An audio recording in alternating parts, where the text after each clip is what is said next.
Hey, salut tout le monde, c'est Zefo. Aujourd'hui, on se retrouve pour une nouvelle vidéo qui va parler de mes 5 animés préférés. Bref, on perd pas plus de temps. Francis, balance le générique. Merde, attends, c'est pas ma chaîne ça. Bon, balance quand même le générique.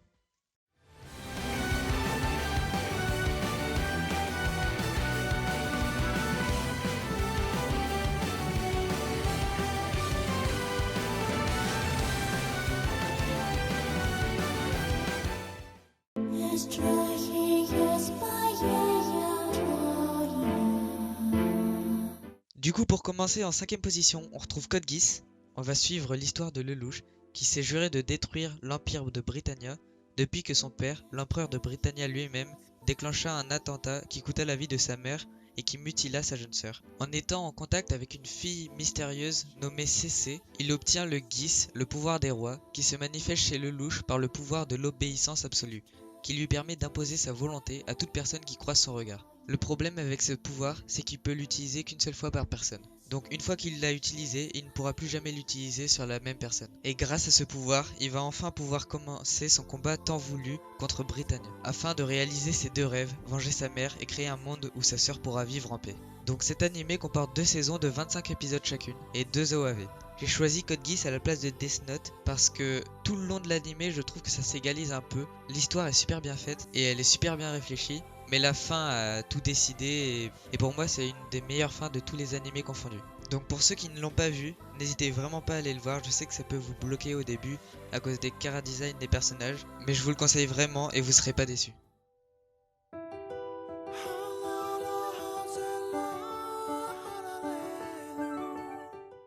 En 4ème position, j'ai décidé de mettre Made in Abyss. L'histoire se concentre autour d'une orpheline nommée Riko, vivant dans la ville de Horse. La cité entoure un étrange et immense gouffre, communément appelé l'Abysse. Dans l'Abysse, on y retrouve des artefacts et des vestiges d'une ancienne civilisation disparue. Et c'est donc un lieu prisé par les rafleurs pour vendre ces objets à l'étranger. Ces rafleurs entreprennent de dangereuses expéditions à travers la brume du gouffre pour en trouver le plus possible. Cependant, plus une personne descend dans l'abysse, plus la malédiction de celui-ci pèse sur sa santé. Des symptômes de plus en plus graves se présentent lors de la remontée des différents niveaux. Et peu d'aventuriers sont descendus dans les zones les plus basses et sont remontés. En explorant le gouffre, Rico rencontra un robot nommé Legu, et ils vont se lier d'amitié. Lisa, la mère de Rico, est une des rafleuses légendaires, qui a pu descendre dans les niveaux les plus profonds de l'abysse. Cependant, Lisa est bloquée dans un niveau profond de l'abysse, et elle envoya une lettre pour dire à Rico de venir la chercher. Et donc Rico commença son voyage avec l'égout à travers l'abysse pour retrouver sa mère malgré les risques, son inexpérience et le fait que dû à la malédiction de l'abysse, elle ne pourra plus jamais revenir à la surface. Du coup, Made in Abyss est une saison 1 qui comporte 13 épisodes et la saison 2 va arriver cette année en 2020. J'ai vraiment adoré cette première saison parce que l'ambiance est folle avec les musiques et tout va bien ensemble. Bref, allez le regarder avant que la saison 2 sorte.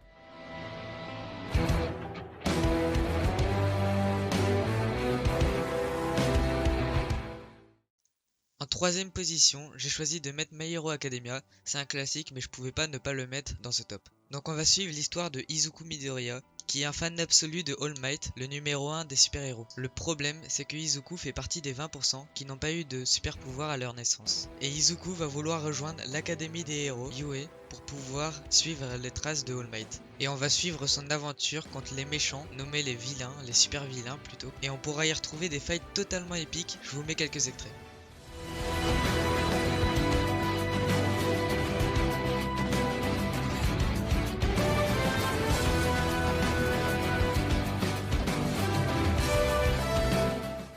Pour savoir, il y a 4 saisons, une saison 1 de 13 épisodes, une saison 2 de 25 épisodes, une saison 3 de 25 épisodes et une saison 4 qui n'est pas encore terminée. Et il y a aussi un film nommé Two Heroes. Je vous le conseille énormément parce que les fights sont super épiques encore, mais c'est du My Hero Academia quoi. Bref, regardez cet animé, c'est un shonen, c'est un classique, il a tout pour plaire, donc je le conseille à 100%.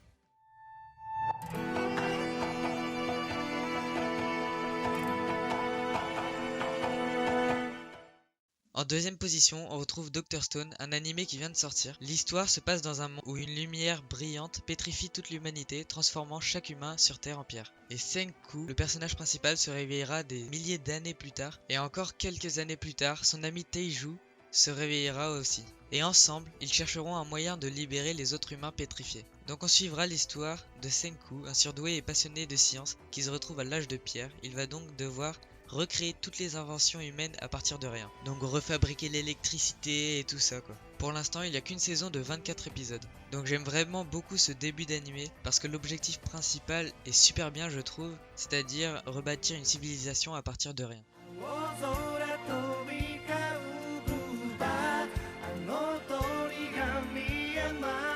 Et en premier, c'est Bakuman. Bakuman ne peut que être bien. Les scénaristes de ce manga sont Tsukumi Oba et Takeshi Obata. Ils sont rien d'autre que les créateurs de Death Note. On va donc suivre l'histoire de Mashiro et de Takagi. Mashiro est en 3ème année de collège et est très doué pour le dessin. C'est d'ailleurs le neveu du mangaka qui a connu son heure de gloire avant de ne plus avoir de succès et de mourir dans l'indifférence du public. Et Mashiro est amoureux d'une fille de sa classe, Mio Hazuki, mais n'ose pas lui avouer ses sentiments. Et Takagi, le premier de la classe, repère Mashiro et lui demande de s'associer avec lui afin qu'il réalise un manga. Mashiro refuse tout d'abord la proposition jusqu'au soir où Takagi lui propose de le rejoindre devant chez Hazuki. Mais je vais pas vous spoiler donc je vais rien dire. Mais c'est là que Mashiro et Takagi se lancent alors dans la folle aventure de créer un manga à succès. Et alors, les deux adolescents se consacrent ainsi à l'écriture d'un manga et découvrent l'univers de l'édition manga au Japon, avec ses joies et ses déconvenues. Il y a donc 3 saisons de 25 épisodes. Vu comme ça, cet animé, on n'a pas trop envie de le voir, mais je vous promets, allez le regarder. En fait, on va rentrer dans la peau des personnages et c'est ça qui est super kiffant. Et on aura vraiment envie qu'ils réalisent leurs rêves. Bon voilà, la vidéo touche à sa fin, j'espère qu'elle vous aura plu. N'hésitez pas à vous abonner, à liker, à partager la vidéo et surtout à commenter, il me manque d'idées, donc n'hésitez pas à en proposer. Et je vous dis à une prochaine vidéo ou à un prochain live. Ciao ciao.